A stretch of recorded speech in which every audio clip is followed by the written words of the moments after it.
Attention, you're listening to the Todd Huff Radio Show, America's home for conservative, not bitter talk radio. Be advised that the content of this program has been documented to prevent and even cure liberalism, and listening may cause you to lean to the right.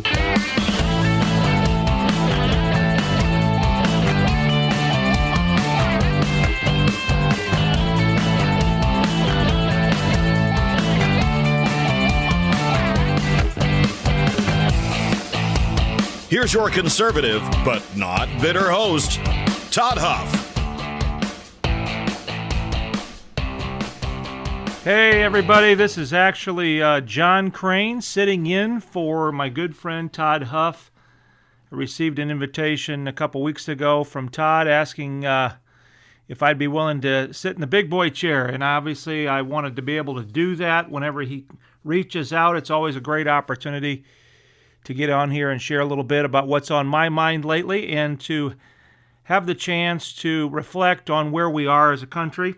And so I'm grateful to be with you today and to talk a little bit about what's happening. And particularly, I decided this time, I've been on here before and it's been a little while, but I had the privilege of serving as a senator in the state of Indiana from 2016 until last November of 2024. And then I term limited myself, which shocked a lot of people because when it comes to politics, usually the trajectory is assumed that it's always up and to the right. You either stay where you're at or you're always kind of looking for the next opportunity to keep moving up. And so for somebody like me or whoever to voluntarily term limit themselves when they didn't need to came as a big surprise. And so I get the question often, well, why did you do that? And it's a fair question because obviously, just like Todd and so many of our other guest hosts on the Todd Huff Show, I think politics is very, very important. I'm blessed to come from a very political family, actually. I had a couple of uncles that served in the United States Congress from the state of Illinois, and one of them, Phil Crane, served for 35 years and actually ran for president in the 1980 Republican primary. Lost to Ronald Reagan, but he was involved in politics for many years. My dad ran for Congress 3 times in the state of Indiana. He did not win, but when I was born, that was kind of the family business. And so for those that understood that and knew my history, my ending up in the Senate in the state of Indiana came as no surprise. But it was a bit of a surprise for me, and then, of course, it was a much bigger surprise for everybody else when I decided to step away. And so what I wanted to do today is to share a little bit about that journey because there's some important things that I think we need to be thinking about as people of faith and as conservatives who care about our families, our communities, and our country. And so I wanted to share a little bit about that because I had the opportunity just yesterday, actually, at our state capitol to speak to a group of pastors who were down there. They had come in for the afternoon, had the opportunity to meet with our lieutenant governor and some other distinguished people, and then I was invited to be part of a speaking lineup. And so what I wanted to share today is a little bit of what I shared with them. My journey into the Senate was one that I hadn't planned on, and yet God opened the door for me to consider it. There was a phone call that I received in September of 2015 from a friend of mine, and she said, there's some folks in the community that think you ought to consider running for the Senate. She said, well, you've probably thought all about this, and I had to remind her, no, I hadn't actually been thinking all about that because my real focus is on leadership development and trying to come alongside leaders and help them get better at being their best. And we're privileged to be able to do that through our JBC leadership strategies. And so leadership has always been a part of my passion. And so the idea of getting into politics, I wasn't opposed to it, but it wasn't something that I was pursuing despite my family background. And so when she called, I told her, well, I'll prayerfully consider it. And to make a long story very short, we spent about 6 weeks praying and fasting and ultimately determined that that is something that God wanted us to do.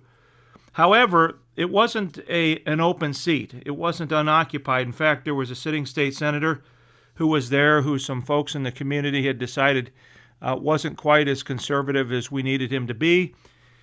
And so I challenged him, and we ended up winning that race by almost 11 percentage points. The heavy lifting was in the primary. We ended up winning that race and went on to win in November of 2016, 82-18. And so all of a sudden, I'm a senator, and I'm beginning to think about, all right, what am I supposed to be doing? How am I supposed to be approaching this? And I remember sitting down with my good friend Matt Barnes, who is the chaplain at our state capitol. In fact, I've had him here on the show previously. And I sat down with him and I said, Matt, I'm not actually here to be a senator. I'm here to be a catalyst for redemptive good in the political arena. And he said, well, that's interesting. Tell me more about that. Well, that comes straight out of Chuck Colson. If any of you are familiar with the Colson Center for Christian Worldview, I am blessed to be on the National Board of Directors for that. And Chuck Colson has had a significant influence in my life prior to his passing. I tell people that aside from my parents, Chuck Colson and his emphasis on the Christian worldview has had the greatest impact on my understanding of the full implications of worldview than anybody else other than my parents. And so my comment to Matt Barnes about being a catalyst for redemptive good in the political arena comes straight out of that philosophy. I told him my goal is to try to be on mission in this place and to try to not only bring good public policy, but also to treat people the way they should be treated. It's about being what I call thoughtful in terms of how we think about the issues. We should have critical thinking going on all the time, but also thoughtful in how we should act and interact with the people around us. And so we need to be thoughtful leaders, but also principled and courageous, which is obviously so needed in our political space. Well, I will never forget my very first day in the Senate. I was a mixture of somewhat nervous, but also kind of excited, trying to figure out what this new venture was going to be. And I remember sitting in my office, I looked at my watch, I didn't have my next meeting yet, and so I thought, well, I want to kind of get my mind right.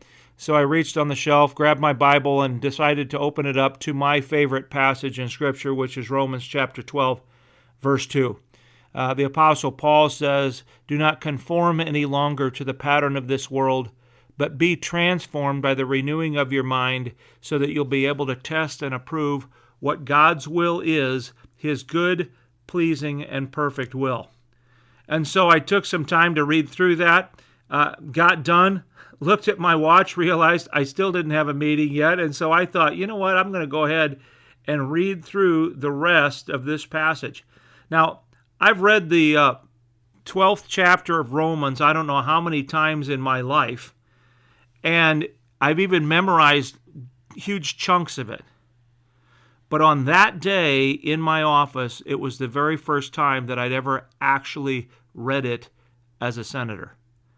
And so it was a very, very different lens through which I was evaluating many of the things that Paul says in there. It's a fantastic chapter on leadership and how we should be conducting ourselves. And one of the things that it talks about in there is the different gifts that we each have been given, including the gift of leadership. And it says further down in verse 8, if God has given you leadership ability, then take the responsibility seriously. If God's given you leadership ability, then take that responsibility seriously. Now, for many of us, we may assume, well, I'm not really a leader, I'm not a senator, I'm not the CEO, I'm not the coach or the captain of the team. And so we may mistakenly assume that the only way that we can have leadership ability is when we get a certain position or title. But the reality is that leadership is about intentional influence. And what that means is that leadership is a choice. That we have the ability to be able to make that choice. I am not one who believes that there are leaders and non-leaders. I simply believe that there are leaders and potential leaders. And those who go from being potential leaders to actual leaders have made that conscious choice to say, I am going to exercise intentional influence today.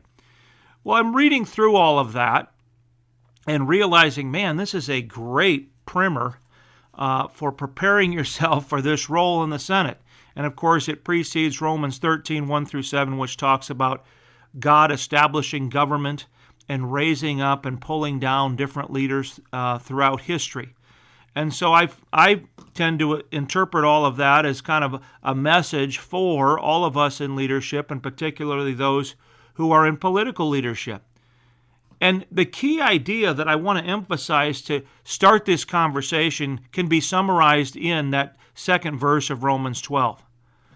Do not conform any longer to the pattern of this world, but be transformed by the renewing of your mind. In the New Living Translation, it says, don't copy the behaviors and customs of this world, but let God transform you into a new person by changing the way you think. That's why the thoughtful element of leadership is so important. How we think shapes what we believe, and what we believe determines then how we live. So we could summarize this verse as, don't conform, transform. Don't conform, transform. In politics, this is especially true. This is why we almost despise, in many respects, so many politicians, because they say so many aspiring things on the campaign trail, all the things they're going to do, all the principles they're going to stand for, all the courageous positions they're going to take, and then they get into the political mire and they end up becoming a political chameleon who blends in with their political surroundings. And so it gets so frustrating for those of us on the outside. Now, I will tell you, having spent the better part of a decade, that it's a very, very difficult environment. And I used to be one of those that would look from the outside in through that little keyhole, right, as we're evaluating the decisions of our political leaders. And I would think to myself, what are they doing? You know, if I was in charge, then I'd be doing this, or I certainly wouldn't be doing that. And as I tell people all the time, I was one of those that when it came to politics, I used to have all the answers. And then I got elected to office, and I began to discover that it is an extraordinarily complicated process. But we still need leaders who are thoughtful, who are principled, who are courageous. We need leaders who do not conform to the patterns of this world, but who seek to genuinely be agents and catalysts of transformation. That's what we should all be in every space in which we are. So to me, this pursuit into politics was so important. God had called me to it. But I've also discovered since then, you know, for example, I speak probably 100 to 120 times a year. I speak locally, I speak nationally, I speak internationally. And yet, when I was a senator, I didn't go and speak in churches very much. And it wasn't because I didn't want to speak in churches. There's plenty of things that I have to say that I think have some value. It's because I wasn't getting invitations to churches, even churches where I had spoken before I became a senator. And the reason I was not getting invitations is because now it was Senator Crane who was coming in. And people are getting a little nervous going, well, you know, we don't really want to get too involved in politics. We appreciate the fact that you're there, but you know, we don't want to get too political. Well, that's a tragedy. That's a tragedy because the entire culture is political. Our country is political. The world is political. And the irony is that God has something to say about everything, including politics. However, the church has largely left the politics up to the politicians. How many of us believe, for example, that we need more Bible-believing political leaders in government? I'm sure if you're listening to this, you could probably be nodding your head or raising your hand and saying, yeah, I absolutely agree. We do need more biblically grounded leaders, political leaders in our government. But then the key question that I think exposes where we are is the follow-up question, which is, how well do you think we as the church are doing at empowering Christian leaders to follow God's call to serve in the mission field of politics? Well, in my experience, I don't think the church is doing a very good job of that. I think where the church is strong is recognizing that we can't save ourselves, that we're sinners in need of grace, and that only by God's saving grace, through the sacrifice of Jesus Christ and the power of the Holy Spirit, can we be saved. We recognize that we're supposed to love God and love people, but I think we tend to create this insulated view where it's just about me and Jesus, or maybe it's me and Jesus and my family or my neighbor across the back fence. The church is strong in sending that message, strong in sending the message that we need to try to serve the poor. But where I don't think the church is as strong is developing the full menu or the full complement of Christian worldview application in every aspect of our lives. That God has something to say about our work, our vocation, about not just how we should be approaching our work, but where is the balance between work and rest. God has something to say about our recreation. God has something to say about politics. He has something to say about AI and technology, something to say about medicine, bioethics, all these different things that have become so challenging. And we're all faced with it. Our kids are faced with it. Our grandkids are faced with it. How do we navigate these challenges in our culture? Well, there are a lot of voices trying to give us answers on how we should be navigating that. The question is the church, through a full understanding of the Christian worldview, one of those voices that is speaking clearly, that is providing counsel, direction, and empowerment to people to help them understand what I call the good path to the truly good life? Not just the good life. The culture tells us what the good life is, right? We want lots of money, we want wealth, we want power, we want a new house, we want the best spouse, all those different things. But is that the truly good life? There are so many who have aspired to that, who have pursued it and actually achieved it. And then they get to the top of the mountain and realize, wait a second, is this it? I've strived so hard. Is this it? And I would argue, no, it's not. There's so much more, right? That if we follow the good path to the truly good life, we can find that path to the flourishing life, to the kind of life that brings meaning and value not only on this side of heaven, but also ultimately for eternity. And so we've got to be able to show people that God's way is the best way. Well, we can't do that if the church stumbles along and not providing that kind of direction and counsel. And so we either try to figure it out on our own, or we challenge our pastors and our church leaders. And if we are a pastor or a church leader, we challenge our team to say, okay, how can we do this better? So when people ask me, well, why did you leave the Senate? I give them a couple of answers. One, there's this idea, well, let me give the second one first, and that is that as I was contemplating all this, I began to wrestle with my own journey, right? I'm not getting any younger. Ironically, most of my years are now in the rearview mirror and less years in the windshield as I move down the road. And so I began to weigh, where is the best use of my best contribution? I could continue to be a senator, which has significant value, and I've been able to do some good things. Or I could step away and try to focus on some things that I consider even more strategic. And so I was getting older. The other thing that happened around that time was that my father passed away on his 86th birthday. And so anytime somebody passes away, you begin to think about your life. You begin to think about legacy. You begin to think about, what's it all for and why does it matter? And so those variables were at play. But the other thing that was significant is this idea that politics is downstream from culture. I've heard the late Andrew Breitbart talk about this. There's others who have talked about this, that politics is downstream from culture, and I tend to agree with that. I think politics is downstream from culture. I think media is downstream from culture. Art and entertainment is downstream from culture. Education is downstream from culture, in the sense that it is actually a reflection of the upstream culture. And politics certainly fits that bill. Well, if politics is downstream from culture, then it begs the question, what is upstream? And I firmly believe that what is upstream in the culture is what I call the war of worldviews, or we might call it the battle for thought leadership supremacy, right? So whoever wins the idea war gets to influence everything downstream. And that battle is going on all the time. There's all kinds of competing philosophies, competing ideas, competing values, and whoever wins gets to influence everything downstream. We see this happening from the left all the time, and frankly, they're very good at it. They don't ever quit. We could learn a lesson from that.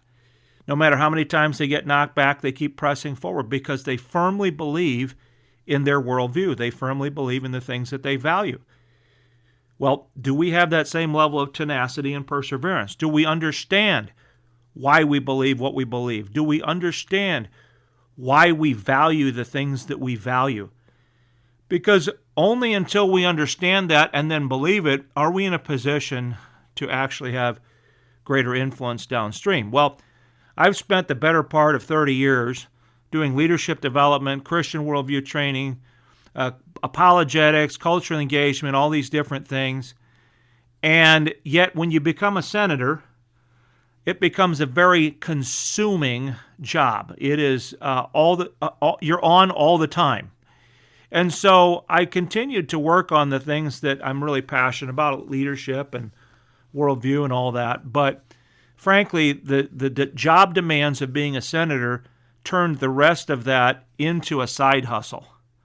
And so as I'm wrestling through all these things, I thought, well, I can continue to serve in this role, or I can voluntarily step away and I can go all in upstream to try to help influence leaders to be their very best, to live out the values that are going to actually make a difference, not only in their lives, but in their families' lives, in our community, in our country. And so I made that decision. I surprised a lot of people. And now here I am, not even a year out. I'm only about 10 months out, and finding that I'm as busy as I've ever been, but I get to control my schedule a little bit more, and my meetings are a lot more fun, I will tell you that. So I just want to kind of begin to cast that idea, because it's the same thing that we all have to wrestle with, which is, where am I spending my focus? Do I have a clear understanding of how my worldview shapes the things that matter? And we're going to continue this conversation right after the break as we begin to unpack some of this and the role that the church has to play and the role that the church needs to play in helping people understand what God has to say about this really, really important area of government and politics. So don't go away. We'll be right back.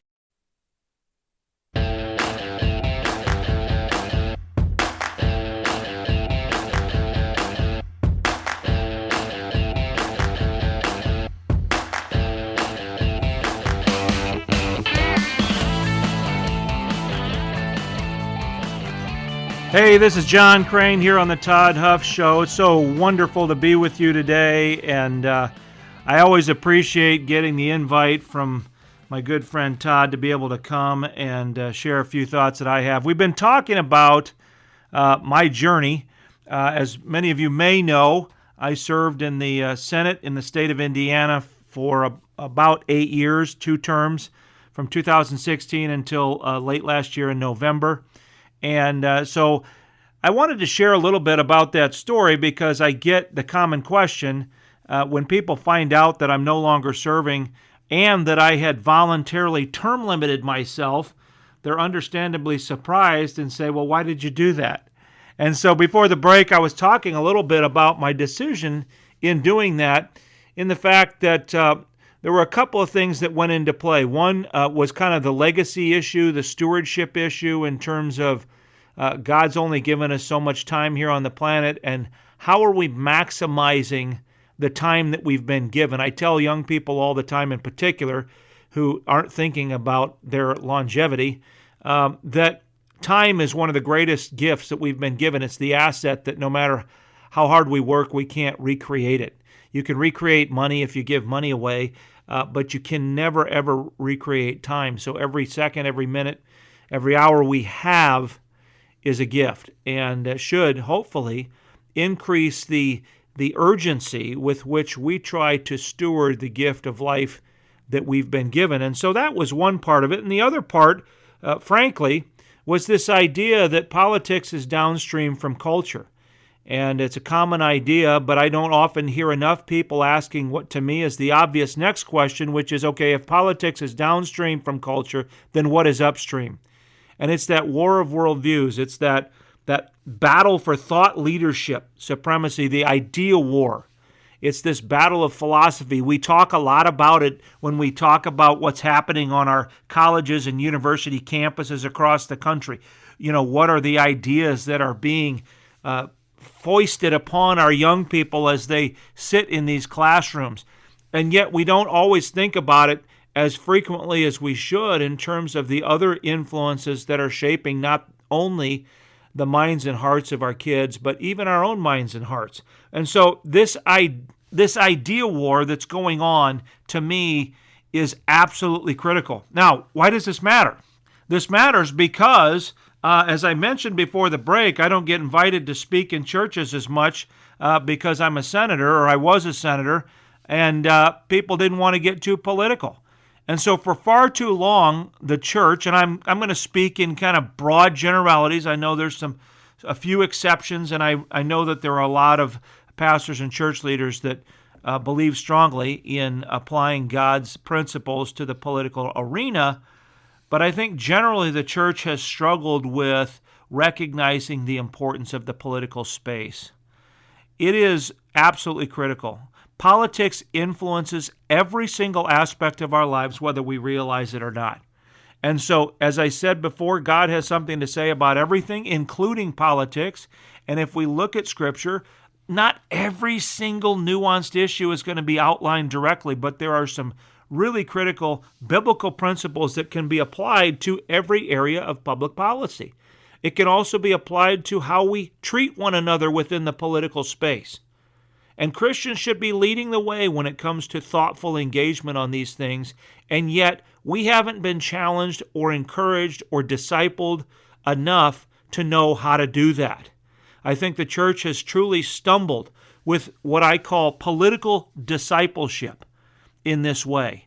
And so what you end up having is you have a small group of people that populate the state capitals, that populate the county councils, and populate our federal government. A small group of people who are committed to their faith, who feel called into this space, and yet who recognize that they're about ready to step into the lion's den, and don't always have the level of support that they need. And yet they have the courage to say, I'm going to follow this call. I believe that this is something that God's called me to do. Imagine if the church got really serious about identifying those young people who have that call. Because what we typically see, and I've seen this over the years, and I don't think it's always intentional. I think it's unintentional, frankly. I'm going to give people the benefit of the doubt. But I think we've bought into the sacred secular divide. I think that we've determined that, yes, there are parts of our lives that are sacred to God. Certainly our Christian life applies on Sunday mornings, Sunday nights if you still have Sunday night church, or Wednesday nights if you still have Wednesday night church, or maybe you're involved in a small group. But in terms of Monday morning at the office, a lot of people are struggling to see what their Sunday morning faith has to do with their Monday morning life. And so I think we've unintentionally created this sacred secular divide. And here's how I've seen it.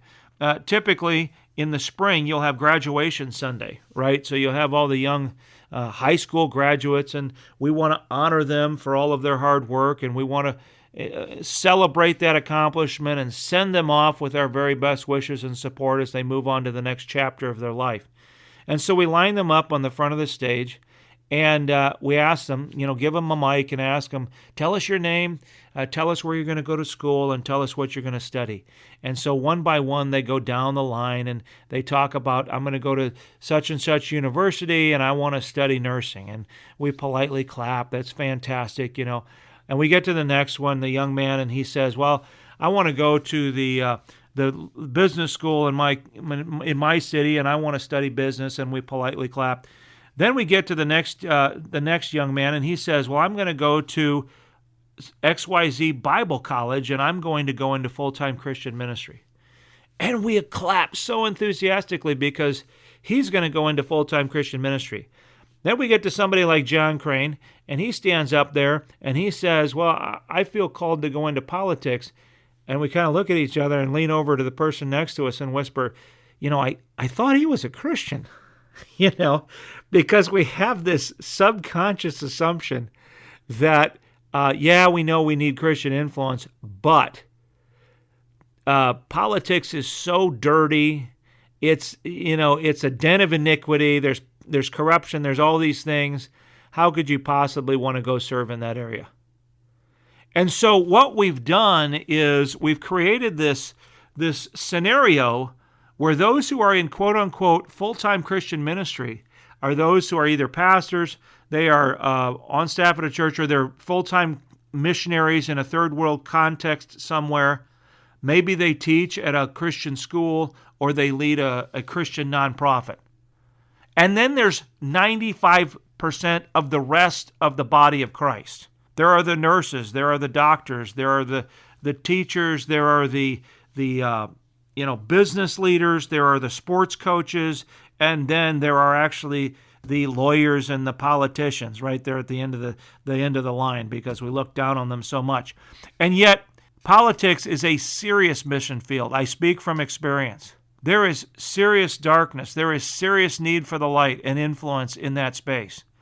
There is serious need for a thoughtful and robust Christian worldview to be applied not only to the public policy decisions that are informing the laws that are being passed, but also in the engagement that we have one with another. How are we going to expect people to be civilized with each other if Christians aren't leading the way? Because I'll tell you, in my humanness, I do not want to be civilized to the opposition. In my humanness, I want to beat them and beat them down. But then I have to step back and go, okay, but what would Jesus do if he were a senator in this space? And then I get checked in my spirit and realize, well, wait a second. That isn't the approach that I'm called to be as a Christian leader. But I don't know that if I haven't been equipped to understand that. I don't fully understand that if I don't understand the Christian worldview and its full implications. And for me, it then gets to a point where you have to realize, look, I have to be on mission. What does it mean to be on mission in this space? When I open those doors and walk into the Capitol building, what does it mean to be on mission? For me, there was a prayer that I prayed every time I got out of the car. It was a 4-part prayer. The first part was thanking God that I had the privilege to be able to serve in that space, even on the bad days. The second prayer was for the leadership in our Senate, who were in the meetings after the meetings, that God would give them wisdom. The third part of the prayer is that God would give us all wisdom to know the path forward and the courage to follow it. And then the fourth part of that prayer was, help me to be a blessing to whoever it is I come in contact with today, whether it's our governor, fellow colleagues, or the janitor, or anybody in between. And then you open that door and you get on mission. Well, guess what? That's no different than where you are today, because God's placed you in that space. And so the goal is to say, okay, what is the mission that God has for me? Yes, there's a particular context that I'm serving in or leading in, but how does that mission fit with the larger mission that God has for us? That's a huge question, and we're going to unpack that a little bit more as we round out this conversation. We'll be right back here on the Todd Huff Show.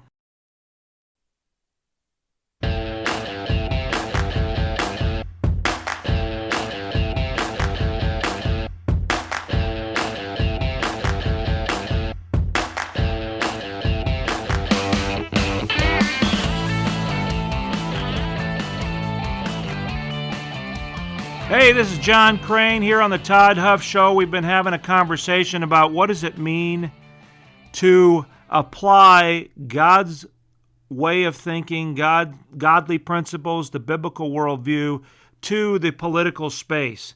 Because obviously we recognize that politics is so critically important, and yet I don't think the church has always done a great job of helping her people understand how to think biblically when it comes to politics, how to equip ourselves to be thoughtful in how we select elected officials.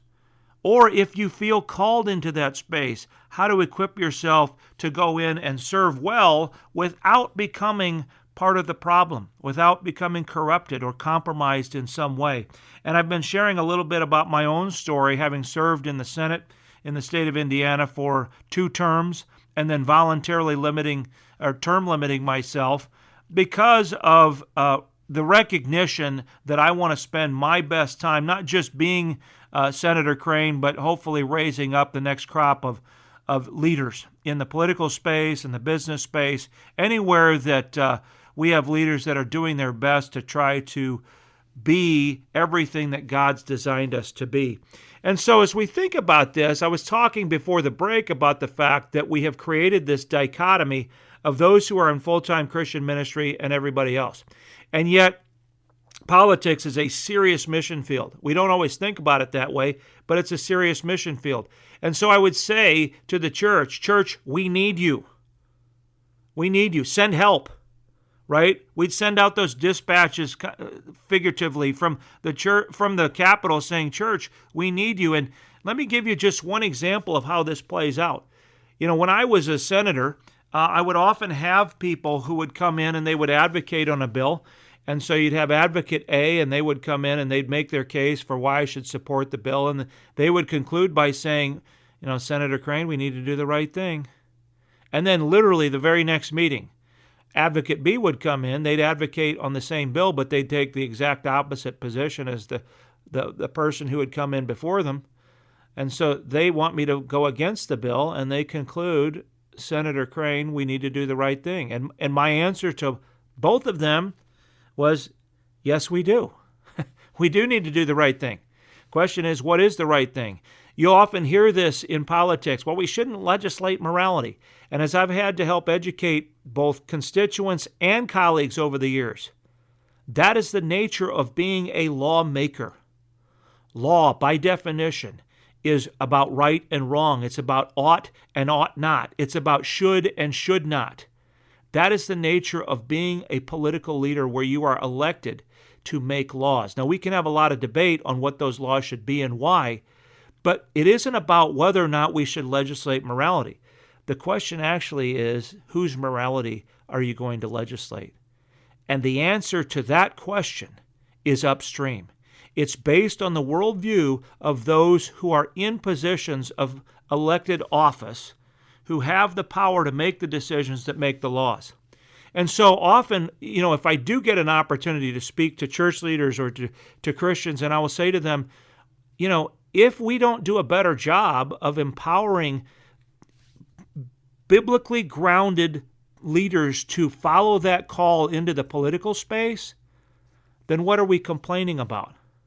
Honestly, what are we complaining about? If we have elected officials who are not coming from a biblical worldview, passing laws that don't align with the biblical worldview, at least they're being consistent. They're doing exactly what they feel called and you know what they're empowered to do. If we don't have enough Christian political leaders who take their faith seriously and thoughtfully to then pass laws that align with the biblical worldview, then we have to be honest and say maybe the problem isn't in the Capitol. Maybe the problem is standing in the mirror, right? Looking back at me. Maybe the problem is my church in terms of what are we doing to help people think about these things and to help them apply these important ideas and areas from a biblical standpoint. What are we doing? And so this is obviously something that is very, very passionate. I mean, I'm very passionate about this. It's so critically important. And I now have more opportunity, now that I'm a former senator, to be able to get back into churches and share this message, because I think it's so critical. And so as we round out our conversation, I just want to leave you with this thought. Years ago, I I wouldn't say that I was somebody that was huge into math and science, right? You take the bare minimum to get through school, and then you move on to the subjects that you would actually rather study. And so I did the bare minimum of math and science. I wouldn't call myself Bill Nye the Science Guy by any stretch. But I came to discover an important thing when it comes to, light and darkness. I don't know about you, but when I look across the cultural landscape, it sure looks like the darkness is advancing, and it's very concerning for my kids, for our grandkids.